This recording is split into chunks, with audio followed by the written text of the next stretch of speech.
Welcome back to the third video of this 4-video series. In this video, I'm going to go behind the scenes and show you how I use Webflow. Hopefully by now you saw the first 2 videos, and if you haven't, you might want to go back and check those out.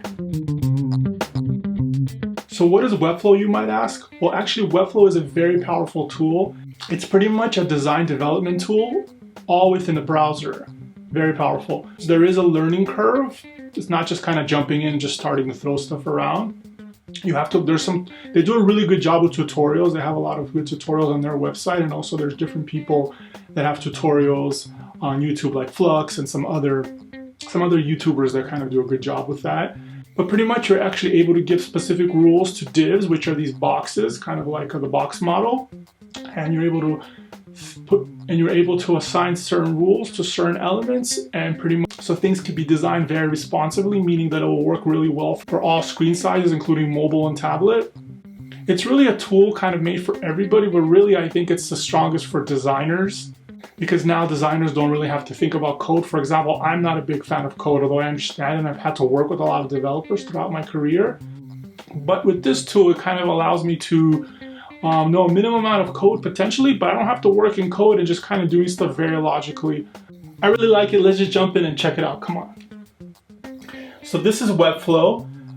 Let's see here. So you can see here that I'm in webflow.com, and then I have design, and then I have this example, which is I'm calling it Folio 20 up here.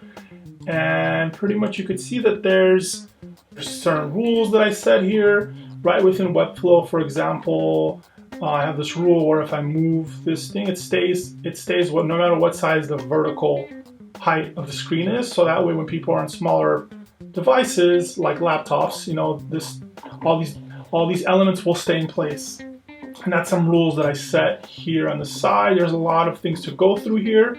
There's a lot of things here. I'm not really going to go in the tutorial or kind of explain how to use the program, but you could kind of see, and you know, you can change things to vertical, horizontal, and can change things around and set special rules and then different widths of things and all kinds of stuff that I set up. But pretty much the things just live in these divs and these boxes, and you kind of set alignments and you set specific rules for where those things need to. But let me show you how I laid things out. So you could see it's kind of how we had in the Figma file. I have this text here, and then I have this copy here, and then I have the thumbnails. And you can see I set these up so you can go kind of scroll through. There's different various thumbnails that exist within this, different screens.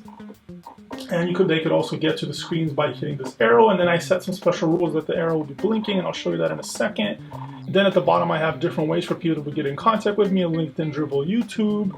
And this is the breakpoint that I set stuff up right here. It's kind of like the starting breakpoint, and then this would be the tablet breakpoint. So this is actually how things would look on desktop, and this is how things will look on tablet. So I set different rules for tablet, so things adjust and get smaller.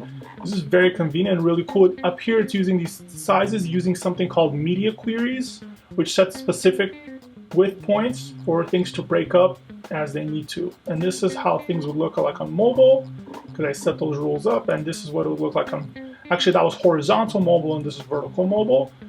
So most people hold their phones vertically, so in most situations, this is how people will see the website on their phone.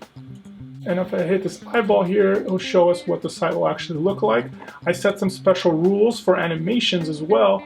So I'll show you. So when I hit that, you see that thing comes in, and these come in, and then and then these come in. So pretty cool. I'll show you that again. So I set special rules for the logo to come in, and this text, and this text, and then every 1 millisecond. Or 1/10 millisecond, I have a different animation happening. I kind of set it up. I played with different times. I kind of was happiest with that kind of time frame. So you can see this comes in, and that comes in, and that comes in, and those come in. And then, yeah, so this is what it looks like on mobile. And that's so this is kind of how everything looks, and this is how I set stuff up. And all these divs live on the left side. I know I'm going a little bit all over the place, but just kind of giving you a very fast, brief overview of Webflow and kind of how it works. It's very convenient for designers. So then you can go here and publish the website. Publish means it's kind of on a demo host. Then you can tap that thing right here, and it kind of opens up, and you can see here Gary's portfolio. It's on this live link. but I have it private, so nobody could really, you could test these out without, you could send the links out directly to people so they could test it out for you, see what you think, kind of like user testing. And it's pretty cool. So you see this thing is blinking, the little arrow is kind of, I have that set up in the code. So I have this set up in the code where the arrow is blinking until the user taps it once. So see, now they tapped it once, it's not blinking anymore. That's kind of giving them like a clue, like, hey, there's more things to look at. And I just wanted to give a subtle little clue to the user for them to scroll and really like kind of give them the idea to scroll. I really wanted them to do that. Yeah, so these are the screens, and this is kind of just how I lay things out very briefly in Webflow. So yeah, I hope you enjoyed that little Webflow overview. It really wasn't made to be a tutorial and show you how to use Webflow more, just kind of how I lay things out and what the potential of usage for Webflow is.